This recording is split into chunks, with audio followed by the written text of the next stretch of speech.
할렐루야. 따라합니다. 화평케 하는 자. 우리 하나님의 말씀 마태복음 5장 9절 말씀 한 목소리로 크게 읽겠습니다. 시작. 화평케 하는 자는 복이 있나니 너희가 하나님의 아들이라 일컬음을 받을 것이며. 다시 한번요. 시작. 화평케 하는 자는 복이 있나니 저희가 하나님의 아들이라 일컬음을 받을 것이며. 아멘. 아멘. 아멘. 하나님께서는 우리를 통하여 매일마다 또 하나의 열매를 기대하고 계시는데요. 화평케 하는 열매를 기대하고 계시는 줄로 믿습니다. 이 팔복 가운데 화평케 하는 자를 먼저 하는 이유가 있어요. 화평케 하려면요, 화평케 하는 사명을 온전히 감당하려면 내가 누구인지를 바로 알아야 돼요. 내가 얼마나 소중하고 내가 얼마나 기가 막힌 사람인지 이거를 내가 알아야 나머지를 할 수가 있습니다. 그래서 말씀을 나누기 전에 여러분이 얼마나 소중한 분인지 우리가 찬양으로 먼저 고백한 다음에 말씀을 나누기를 원합니다.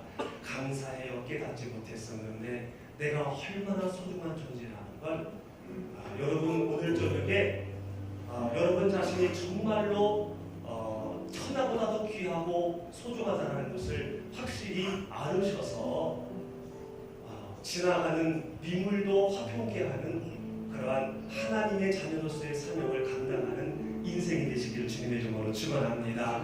여러분 자신에게 찬양을 하는 거예요. 여러분 자신에게 우리 찬양하면서 나갑니다.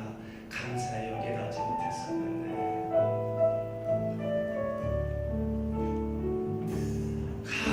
감사해요.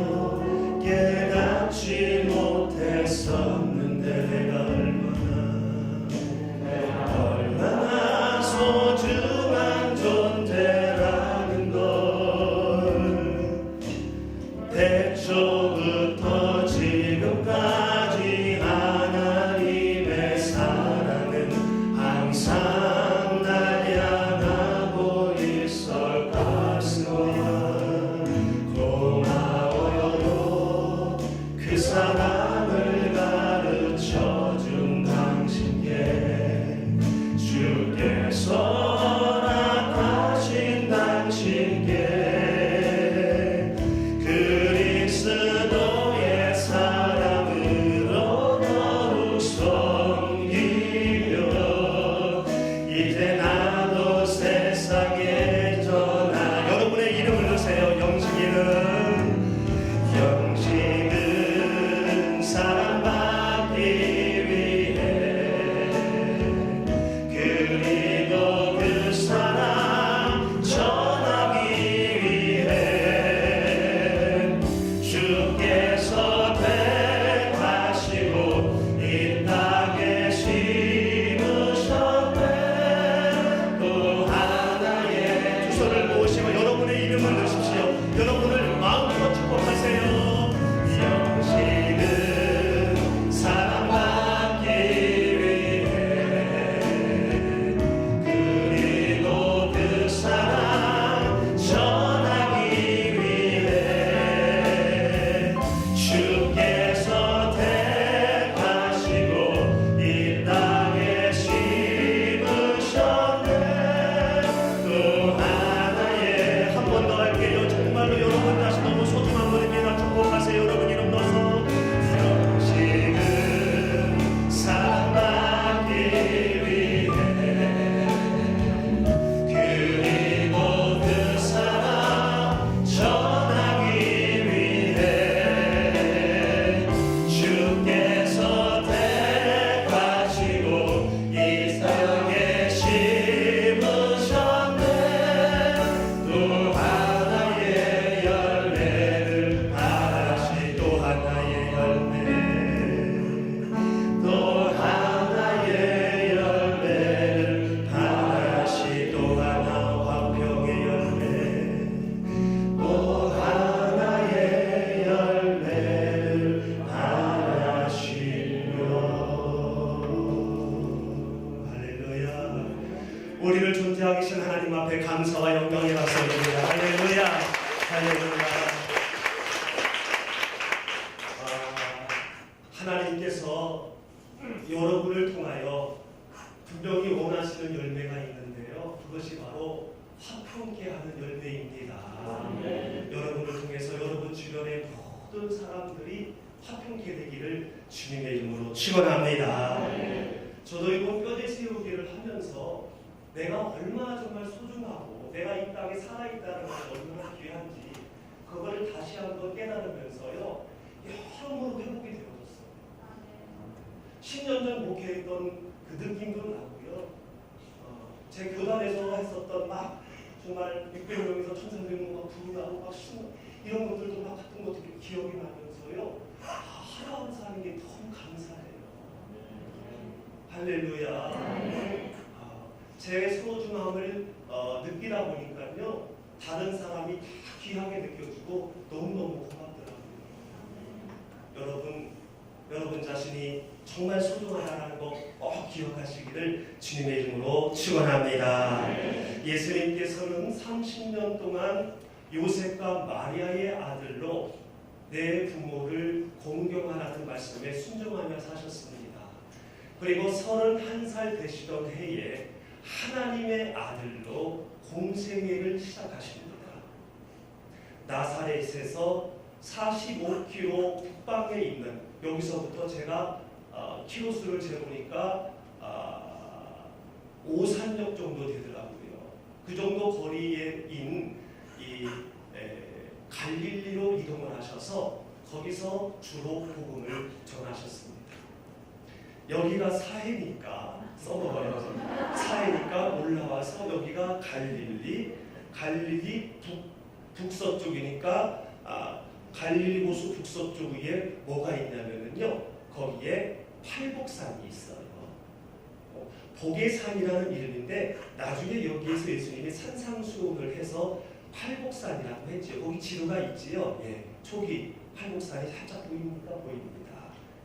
저기에서 예수님이 갈릴리 바다가 훤히 보이는 장소를 선택을 하셔서 예수님이 저 바다를 보시면서 말씀을 하셨는지 아니면 제자들에게 저기를 보라고 하시고 말씀하셨는지 모르겠지만은 이 자리에서 말씀을 하셨습니다. 8가지를 말씀하셨는데 나를 믿고 따르려면 이러한 모습을 가져야 된다. 그리고 이런 모습을 가지면 너희들에게 놀라운 복이 임한다라는 8가지 말씀을 하셨습니다. 그 중에 하나가 바로 뭐냐면 오늘 본문 말씀이에요. 오늘 본문 말씀을 다시 한번 읽어보겠습니다. 시작. 회하는 자는 복이 있나니 너희가 하나님의 아들이라 일컬음을 받을 것이며. 아멘. 이 팔복산에서 예수님은 제자들에게 말씀하셨습니다. 화평케 하는 자가 되어야 한다. 오늘 본문 말씀을 통해서 저와 여러분에게 말씀하십니다. 화평케 하는 자가 되어야 한다. 그래야 내 주변에 있는 사람들이 나의 화평케 하는 모습을 보고 저 사람은 하나님의 아들이다. 저 사람은 하나님의 사람이다. 저 사람은 정말 예수님 믿는 사람이다라고 일컫게 된다는 거예요. 인정하고 입을 모아서 부르게 된다라는 거예요. 예수님을 믿는 증거 중에 하나가 화평케 하는 것이라는 말씀인 거죠. 화평이라는 것은 화목하여 평온한 상태라는 뜻입니다. 그러므로 화평케 하는 것은 이해관계가 얽혀있는 사람을 이해시키고 분리되어져 있는 사람을 하나로 모으면서 화목하게 해서 그 사람들의 관계가 또한 그 공동체가 온화하게 평온하게 만드는 것이 바로 뭐냐면은 화평케 하는 겁니다. 여러분 주변을 한번 잠깐 돌아보면요, 흩어졌던 공동체를 하나로 만들고 이해관계가 얽혀졌던 사람이 서로 이해를 하고 용서하게 만들면서 아주 그냥 화기애애하게 만드는 그러한 사람이 있는가 하면은 어떤 사람은 서로 다투게 하고 불신하게 하고 그냥 불화를 일으키는 그야말로 화기애애하게 만드는 사람이 있습니다. 꼭 그런 사람이 있어요. 물론 우리 교회는 없습니다. 바라는 것은 우리 주님의 영광교회 식구들은요 모두가 다 사람을 화목하게 하고 평온케 하는 사람이신 줄로 믿습니다. 왜냐하면 오늘 말씀에 그렇게 명령하고 계시고요, 또 우리 하나님 아버지가 바로 화평의 하나님이십니다. 고린도전서 14장 33절 말씀해 보니까 같이 한번 읽어보겠습니다. 시작. 하나님은 무질서의 하나님이 아니시요 오직 화평의 하나님이시니라. 아멘. 서로 화목하게 하고 평온하게 만들면은요 질서가 잡힌다는 거예요. 남편과 아내가 아름다운 사랑의 질서가 잡히고 부모와 자녀가 선생과 제자가 상사와 부하 직원이 윗집과 아랫집이 자연스럽게 사랑으로 질서가 잡혀진다는 거예요. 어떠한 무력으로 질서가 잡혀지는 것이 아니에요. 그러면은 누구와 화평해야 될까요? 첫 번째로 따라합니다. 내 자신과 화평하자. 이 말은 내가 누구인지 바로 알아서 자부심을 갖게 하라는 말씀입니다. 내가 누구인지 바로 알아서 나를 존중하고 나를 함부로 하지 않도록 하라는 말이에요. 레위기 19장 18절 말씀을 인용해서 마태복음 19장 19절 말씀에 이렇게 말씀하셨습니다. 내 부모를 공경하라. 두 번째로는 내 이웃을 사랑하는데 내 자신을 사랑하듯이 하라라고 말씀했습니다. 이웃을 사랑하라고 하셨는데 왜 네 자신을 사랑하는 것 같이 사랑하라고 하셨을까요? 내 자신을 사랑하지 아니하면 이웃을 사랑할 수 없기 때문인 것이지. 사랑을 받아보지 않은 사람은 사랑을 할 줄 몰라요. 여러분, 그냥 밑도 끝도 없이 사람을 습관적으로 업신여기는 사람이 있습니다. 그 사람은요, 성품이 나빠서가 아니라 애정결핍인 경우가 많다고 그래요. 사랑을 받아본 적이 없기 때문에 일단 강하게 반응을 해보는 거죠. 그런 분은요, 그냥 사랑하면 아주 온화한 분이 된다고 그럽니다. 여러분 자신을 사랑하시기를 주님의 이름으로 축복합니다. 여러분이 정말로 소중한 분이라는 것을 여러분이 인정할 때에 다른 사람을 소중히 여기게 되어지고요. 여러분이 보배롭고 존귀한 사람이라는 것을 알 때에 자존심이 아닌 자부심으로 화평케 하는 일을 해나갈 수가 있다는 거예요. 사랑하는 성도 여러분, 여러분은 사랑받기 위해 태어나셨습니다. 여러분은 너무 소중하신 분입니다.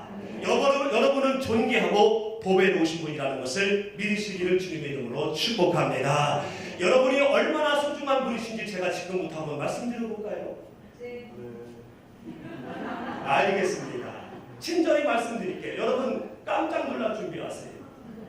창세기 1장 27절 말씀 보니까 같이 한번 읽어보겠습니다. 시작. 하나님이 자기 형상 곧 하나님의 형상대로 사람을 창조하시되 남자와 여자를 창조하시고. 아멘. 하나님께서 수많은 것을 창조하신 다음에 마지막에 사람을 창조하셨는데 자기 형상 곧 하나님의 형상대로 사람을 창조하셨대요.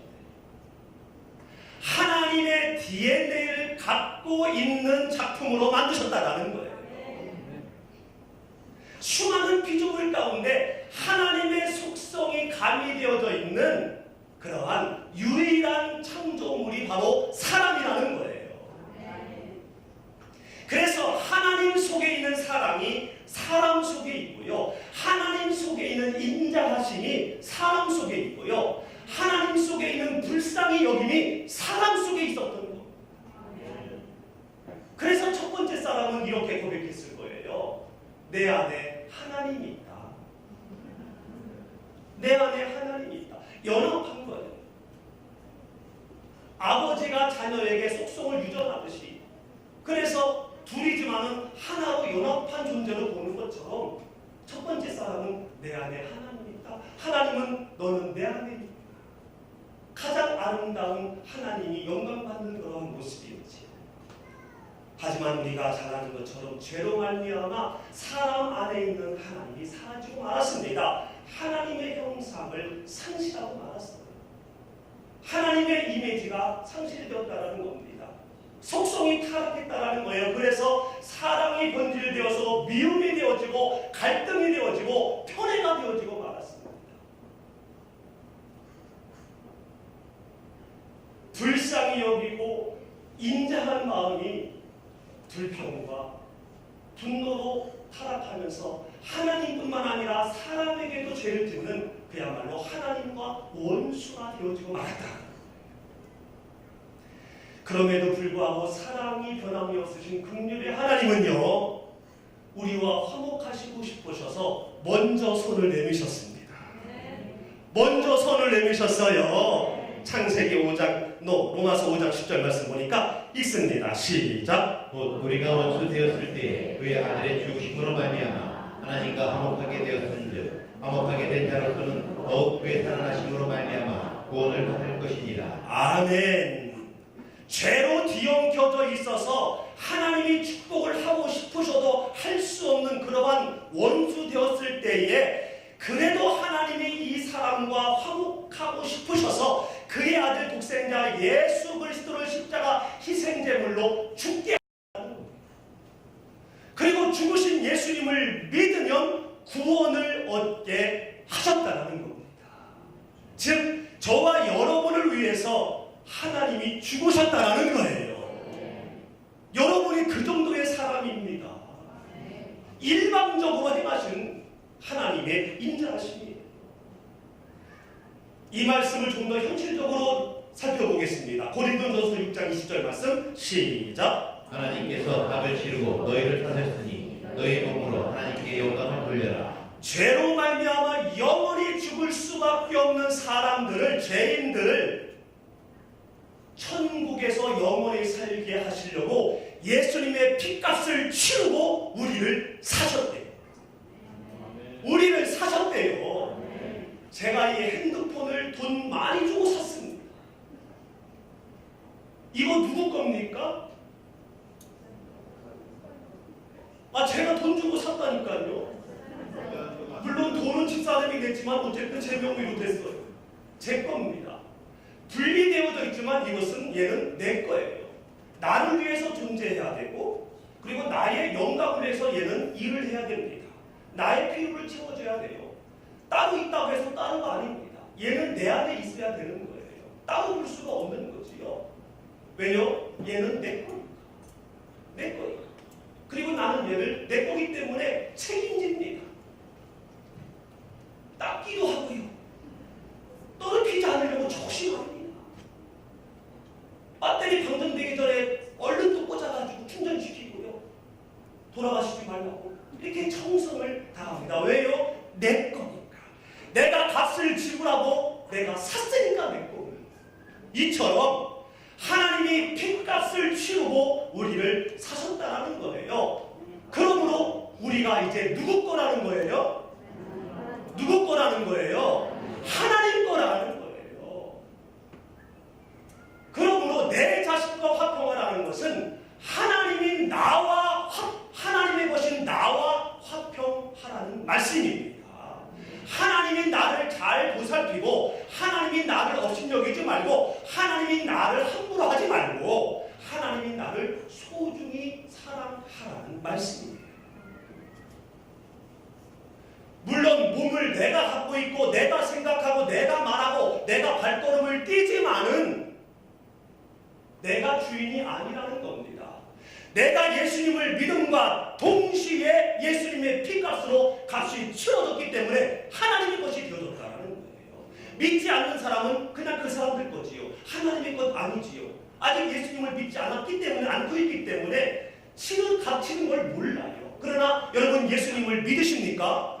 그렇다면 이 말씀 있는 것처럼 값이 치러졌기 때문에 여러분은 하나님의 것이에요. 여러분의 몸도 하나님의 것이고 여러분의 생각도 하나님의 것이고 여러분의 목소리도 하나님의 것이고 여러분의 발걸음도 하나님의 것이에요. 그러므로 여러분의 몸, 여러분의 눈, 여러분의 말, 여러분의 생각이 하나님 보시기에 부끄럽지 않도록 부정하지 않도록 잘 관리하고 돌보는 것이 바로 여러분 자신과 화평하는 거예요.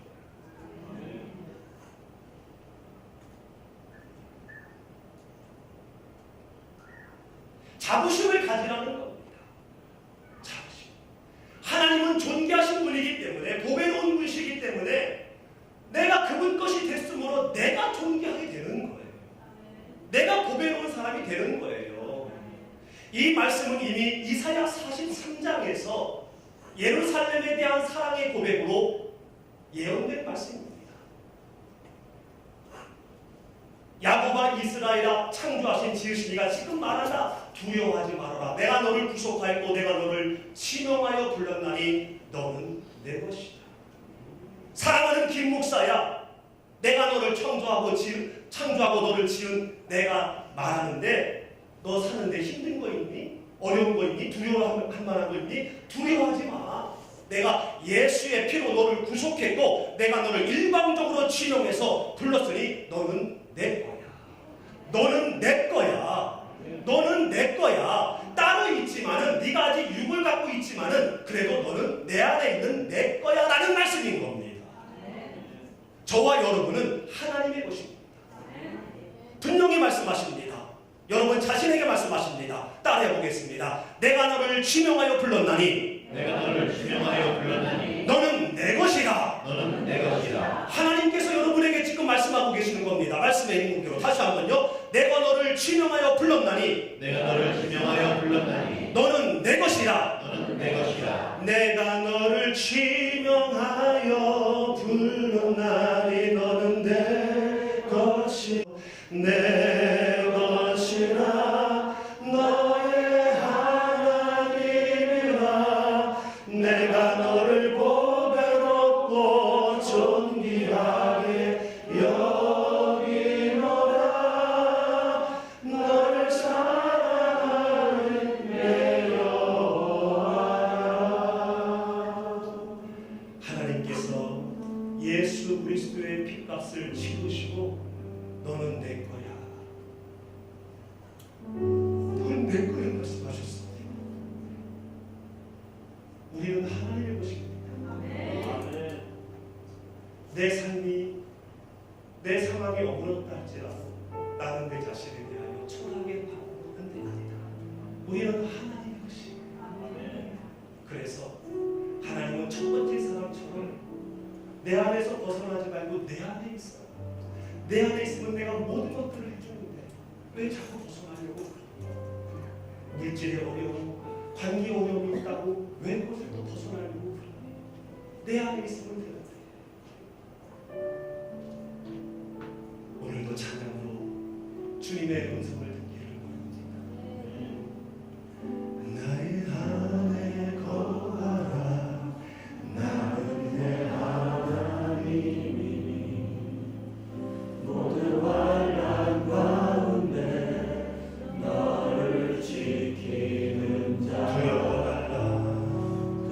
두려워하지 마라 내가 널 도와주리니 놀라지 말라 내 손 잡아주리. 다시 한번요. 하나님 안에 거하십시오. 우리 하나님 겁니다. 나의 안에 거하라 나는 내 하나님이니 모든 환난 가운데 너를 지키는 자라 두려워하지 말라 내가 널 도와주리니 놀라지 말라 내 손 잡아주리. 내가 너를 지명하여 불렀나니 너는 내 것이라 내가 너를 지명하여 불렀나니 너는 내 것이라. 아멘. 고맙습니다. 내 것이라 너의 하나님이라 내가 너를 보배롭고 존귀하게 여기노라 너를 사랑하는 내 영. 내가 너를 지명하여 불렀나니 여러분 하나님의 것입니다. 내가 너를 지명하여 불렀나니 너는 내 것이. 내 몸도 주님의 것입니다. 내 생각도 하나님의 것입니다. 내가 보는 눈도 하나님의 것입니다. 나의 발걸음도 하나님의 것입니다. 나의 계획도 하나님의 것입니다. 하나님의 것이 우리 하나님 보시기에 부끄러움이 없는 내가 되게 하여 주옵소서. 아멘. 너를 사랑하는 내 여호와. 우리를 지명하여 주신 그 하나님 앞에 우리의 소유주가 되신 그 하나님 앞에 감사하다는 박수 한번 올려드리겠습니다. 할렐루야. 여러분이 이런 사람 사람입니다. 여러분이 이 정도의 사람이에요. 고린도전서 12장 17절 전반절에서는요, 여러분을 뭐라고 하고 있냐면은 그리스도의 몸이라고 말합니다. 너희는 그리스도의 몸이요. 또한 고린도전서 6장 15절에서는 너희 몸이 그리스도의 지체라고 말합니다. 그러므로 우리의 지체, 우리의 몸으로 우리의 지체가 창녀의 지체가 되어서는 안 된다고 말씀하고 있어요. 내가 갖고 있는 몸이라고 해서, 내가 보는 눈이라고 해서, 내가 말하는 입이라고 해서 창녀와 같은 그러한 모양새에 어울리지 않는, 정상인 하나님의 자녀로서 어울리지 않는 모습, 어울리지 않는 언어, 그리하면은요, 그게 바로 내 자신과 화평이 깨지는 그러한 상황이라고. 로마서 12장 1절 2절 말씀, 그래서 너희 몸을 이제는 하나님이 기뻐하시는 따라합니다. 거룩한 산재물, 거룩한 산재물이 되도록 우리는 힘쓰고 애써야 할 줄로 믿습니다. 우리의 온 몸이 하나님의 거룩한 산재물이 되도록 조심하고 또 조심하고 소중히 여겨야 할 줄로 믿습니다. 영이신 하나님과의 교제하는 데에 우리의 몸이 관계되어져 있다는 거예요. 우리의 눈과 우리의 생각이 관계되어져 있다는 말씀입니다. 예수님의 몸이요 성전이며 하나님의 것인 우리를 잘 관리하시기를 바랍니다.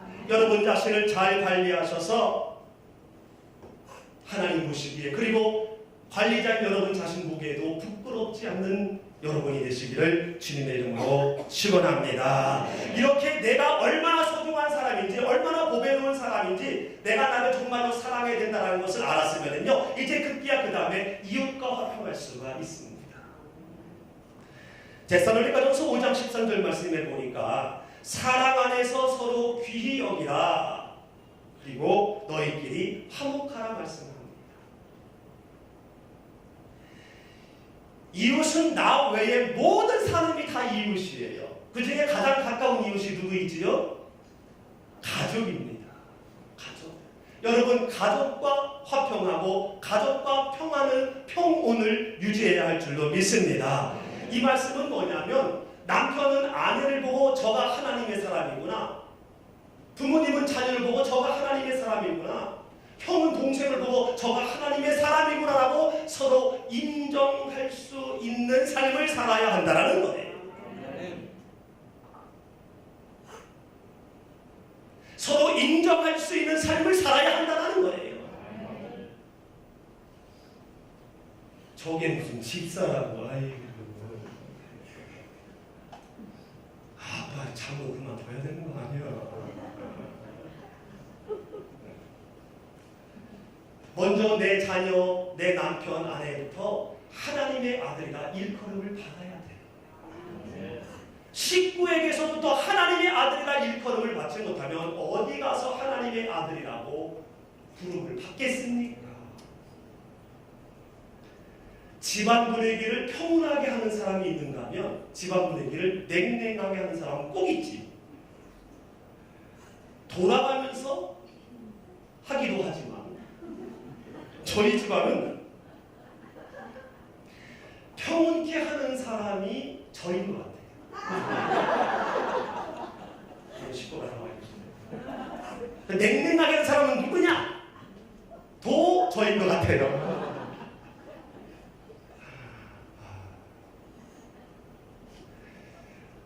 우리는 오늘 분명히 알았습니다. 내 아내, 내 자식, 내 남편, 내 부모님 전부 다 누구 거예요? 하나님 거예요. 누구 거예요? 하나님 거예요. 내 아내이기 전에 하나님 거고요. 내 자녀이기 전에 하나님 거예요. 내 자신조차도 하나님 거고요. 모든 게 다 하나님 거예요. 그러므로 역시 함부로 할 수 없는 겁니다. 그러므로 화목하고, 그러므로 냉랭할 수밖에 없는 상황에서 평온을 유지하도록 애써야 하는 이유가 여기에 있습니다. 가족이 가족을 잘 돌봐야 됩니다. 가족을 돌본다고 할 때에 엄마 아버지를 생각할 수 있는데 그렇지 않습니다. 자녀도 부모님을 돌봐야 돼요. 돌본다라는 것은 서로 도움을 준다라는 거지요. 서로 의미가 있는 자가 되어야 한다라는 말씀이지요. 이거를 하지 아니하면 믿음의 배반자요, 불신자보다 더 악한 사람이라고 성경은 말씀합니다. 디모데전서 5장 8절 말씀에 얘기하고 있어요. 시작. 누구든지 자기 가족을 돌아보지 않으면 믿음의 배신자요 불신자보다 악하니라. 누구든지 자기 가족을 돌아보지 아니하면 믿음의 배반자요. 믿는다고 하지만 그거 믿는 거 아니고 불신자보다 악하니라. 불신자는 모르잖아요. 모르니까 못한다고 하지만은 알면서 안 하기 때문에 불신자보다 훨씬 더 악한 자라는 겁니다.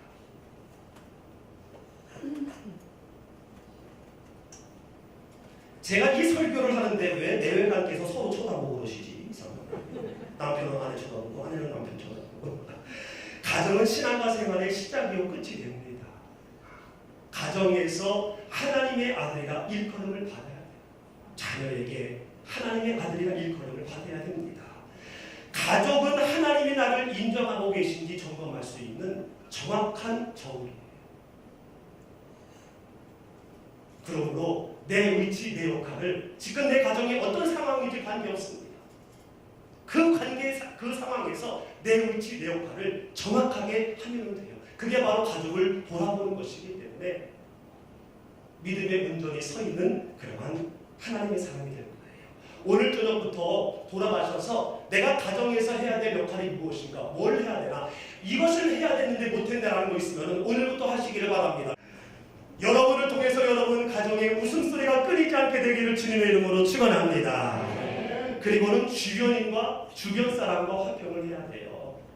친척, 형제, 앞집, 뒷집, 직장인, 친구, 이 모든 사람들과 화평해야 되는데 쉽지 않습니다. 내 자신과 화평하기도 이제 오늘 그렇구나라고 해서 이제 시작할 거고요. 가족과도 쉽지 않은데요. 그 나머지 이웃과 쉽지 않아요. 그래서 로마서 12장 18절 말씀에서는 한 걸음 물러난 말씀을 하고 계십니다. 시작. 할 수 있거든 너희로서는 모든 사람과 더불어 화목하라. 할 수 있거든 너희로서는 모든 사람과 더불어 화목해라. 할 수 있거든 유보조항을 넣은 재밌는 성경 구조입니다. 왜 이런 유보조항을 넣었을까? 노력했음에도 불구하고 화목이 안 되는 사람이 있어요. 정말 노력했는데 안 되는 사람이 있다니까요. 그리고 모든 사람 속에는 나를 힘들게 하고 나에게 결정적인 손해를 입히고 내 뒷소리하고 나리고 미워할 수밖에 없는, 용서할 수 없는 사람도 포함되어져 있기 때문에 할 수 있거든 못할 것 같지만은 네 심정 알지만 그래도 해야 된다고 유보적으로 말씀을 하고 있는 겁니다. 무엇보다 우리가 그럼에도 불구하고 화목하면서 그를 평온하게 해야 되는 것은 하나님께서 예수님을 통하여 우리가 화목하게 되신 이후에 우리에게 화목하게 하는 직분을 주셨습니다. 직분은 해야 되는 거거든요. 고린도후서 5장 18절 말씀 시작. 모든 것이 하나님께서로 났으며 그가 그리스도로 말미암아 우리를 자기와 화목하게 하시고 또 우리에게 화목하게 하는 직분을 주셨으니. 아멘. 여러분 정말 어떻게 노력을 해도 안 되는 경우가 있을 수 있지만요, 하나님이 먼저 우리에게 손 내미셨잖아요. 먼저 손 내미셔서 우리를 용서하시고 우리를 하나님 거 만들어 주셨잖아요. 그러므로 여러분 화목하시기를 주님의 이름으로 축원합니다. 먼저 손 내미시기를 주님의 이름으로 축원합니다. 그리고 화목하게 할 수 있는 여러분만의 소금이 있어요.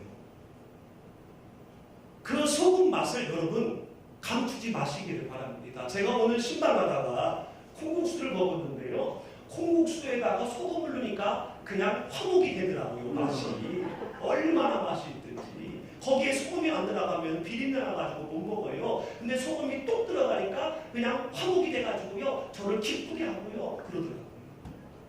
여러분만의 소금이 있습니다.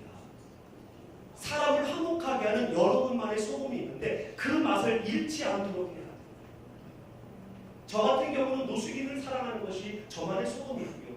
독거 어르신들 제가 만나러 다니는 하는데 그분들 만나는 것이 또 저만의 소금입니다. 전도할 때 그분들 얘기하고 예화를 들면요, 거의 예수님을 아멘합니다. 차를 타도 그 사람은 하나님께서 나에게 보낸 사람이기 때문에 양보 못하시고, 그래서 저는 제 동영상을 항상 갖고 다닙니다. 1대1 양육대로 얘기했습니다만, 여러분만의 소금, 그래서 하나님과 화목하게 하고 주변 사람과 화목하게 하고, 마가복음 9장 50절 말씀에 그 맛을 잃으면 안 된다는 거예요. 같이 읽어볼까요? 시작. 소금은 좋은 것이로되 만일 소금이 그 맛을 잃으면 무엇으로 이를 짜게 하리요. 너희 속에 소금을 두고 서로 화목하라 하시니라. 아멘. 여러분에게 좋은 장기가 있고 좋은 성격이 있고 좋은 달란트가 있는 거, 그거 좋은 거거든요. 왜 좋냐면은요, 화목한 데 사용하라고 주신 거예요. 할렐루야. 그거 10분 활용해서 선생님인 분들은 여러분 자녀를, 여러분 제자들을 화목하게 하는데 그 소금 사용하세요. 입담이 좋은 분은요, 그 입담으로 서로 불편한 관계에 있는 사람을 화목하게 하도록 그 소금 활용하십시오. 할렐루야. 그런데 그 사람들이 여러분에게 저가 하나님의 아들이구나 라고 일컬게 될 줄로 믿습니다. 마지막으로는요, 교회와 화평해야 됩니다. 따라합니다. 교회와 화평하자. 교회와 화평하자. 교회와 화평하자라는 것은 주님과 화평하라는 얘기예요. 골로새서 1장 88절 말씀 보니까 시작. 그는 몸인 교회의 머리시라. 그가 근본이시요 죽은 자들 가운데서 먼저 나신 이시니 이는 신이 만물의 으뜸이 되려 하심이요. 아멘. 예수님은 몸인 교회의 머리래요. 머리는 몸의 가장 중요한 부분입니다. 몸을 정확하게 알아볼 수 있는 게 머리예요. 여러분이 저를 알아보려면 머리를 봐야지 손보고는 못 알아보잖아요. 그러므로 교회와 화평하라는 것은 주님과 화평하라는 거거든요. 근데 또 주님과 화평하라는 것은 그럼 어떻게 하라는 것인가? 에베소서 5장 30절 쉬운 성경에 보니까 이렇게 써 있습니다. 시작. 우리는 그리스도의 몸인 교회의 지체들입니다. 아멘. 교회의 지체들과 화목하는 것이 주님과 화목하는 거고 교회와 화목하는 거예요. 성도 간에 화목해야 된다는 말씀입니다. 아멘. 아멘. 아멘. 아멘. 골로새 교회에, 에베소 교회에 왜 이 말씀을 하셨을까? 성도 간에 화목이 이루어지지 않기 때문이 아닌가. 예배보다 앞장서 있는 것이 형제와 형제 간의 화목입니다. 성도의 화목이에요. 마태복음 5장 23절 말씀 읽어보겠습니다. 시작. 그러므로 예물을 제단에 드리려다가 거기서 내 형제에게 원망 들을 만한 일이 있는 것이 생각나거든 예물을 제단 앞에 두고 먼저 가서 형제와 화목하고 그 후에 와서 예물을 드리라. 아멘. 유대인의 예배 의식에서 나온 말씀인데요, 이 예물이 번제물이라면은요, 제대로 죄를 고백하지 않고 번제물을 드렸다가는 죽어요. 하나님 속인 거니까요. 그래서 번제물을 드리다가 형제에게 미움을 샀거나 실수하고 있으면 번제물을 드리지 말고 빨리 가서 화해하고 와서 드리라는 거예요. 그냥 드렸다가는 죽으니까. 그만큼 성도와의 화목, 또한 이 나머지 모든 사람이죠. 다 모든 이웃인데 이 모든 사람에게 하나님의 아들이라 일컬음을 받을 수 있도록 해야 한다는 거예요. 예배자의 모습은 모든 사람에게 하나님의 아들이라 일컬음을 받은 자가 바로 예배자의 모습이라는 거예요. 어떤 성도가 불편한 마음이 있으면요, 그 성도를 보고 전에 말씀드린 것처럼 한번 그거를 나의 거울로 한번 비춰보세요. 나도 저렇게 한 적 없었나? 그리고 좋은 면만 보세요. 좋은 면. 왜 이렇게 심각하세요? 아무리 믿고 아무리 실수하고 아무리 큰 죄를 범했어도요, 좋은 점 반드시 있습니다. 그리고 칭찬하세요. 입으로 미처 못할 것 같으면요, 볼 때마다 마음으로 칭찬합니다. 한 가지를 잡아가지고 아, 오늘 피부 좋네, 피부 좋네, 피부 좋네, 피부 좋네. 오늘 웃는 모습이 이쁘네, 웃는 모습이 이쁘네. 그냥 계속 칭찬하는 거예요. 할렐루야. 이것이 하나님의 아들로서, 하나님의 자녀로서 해야 될 본분인 줄로 믿습니다. 예배자로서 해야 될 기본인 줄로 믿습니다.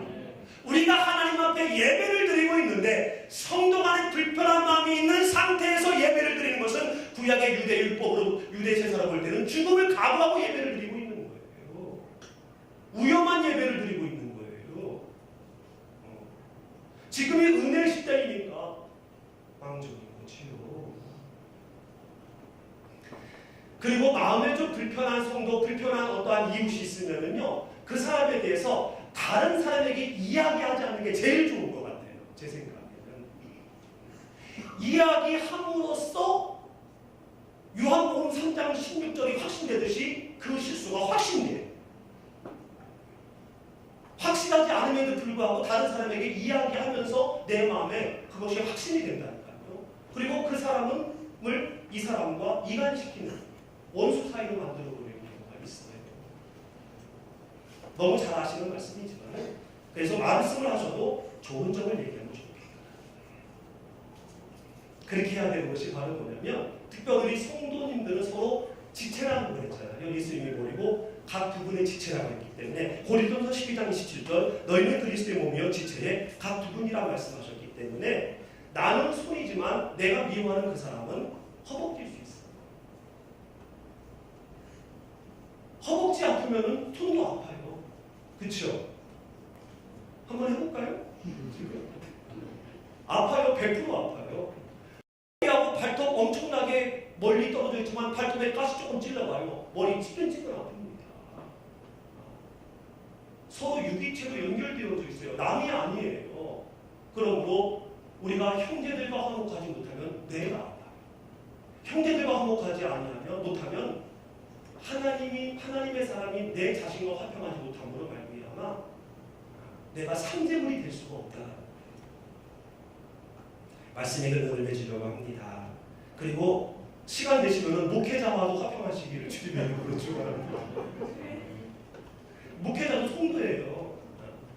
교회 기능을 위해서 구분된 것뿐이고요. 여러분 자신과 화평하시기를 주님의 이름으로 축원합니다. 여러분이 얼마나 소중한 분인지, 얼마나 귀한 분인지 여러분 잠자리에 들기 전에 칭찬 한번 하십시오. 하나님의 사람 오늘 수고했어. 아침에 일어나서 하나님의 사람 오늘도 수고했다 하고 칭찬하시기를 바랍니다. 소중히 여기시기를 바랍니다. 그래서 하나님의 사람인 여러분의 발이 엉뚱한 데로 가지 않고, 하나님의 입인 여러분 몸에 있는 입에 엉뚱한 게 들어가지 않고 소중히 여기시기를, 그래서 화평하시기를 주님의 이름으로 축원합니다. 그리고 이웃과 모든 교회와 여러분 화평하십시오. 먼저 손 내미십시오. 먼저 웃어주십시오. 먼저 높여주십시오. 그러면 새신자가 와서 장로님은 하나님의 아들이십니다. 안수집사님이 권사님한테 와서 권사님은 하나님의 아들이십니다. 성도님은 하나님의 아들이십니다. 하나님의 아들이십니다. 김 목사님은 하나님의 아들이십니다. 이런 아름다운 일컬음이 우리 교회에 매일 울려 퍼지게 될 줄로 믿습니다. 해야 됨에도 불구하고 못하는 것은요, 알량한 자존심 때문에, 하나님의 것이기 때문에 자존심 필요 없습니다. 뭐만 있으면 돼요? 자부심입니다. 자존심은 버리고 내가 하나님의 것이라는 자부심을 갖고 가까이 있는 가족과 이웃과 모든 성도와 불신자들과 화목함으로 말미암아 하나님의 아들이라 일컬음받는 여러분이 되시기를 주님의 이름으로 축원합니다.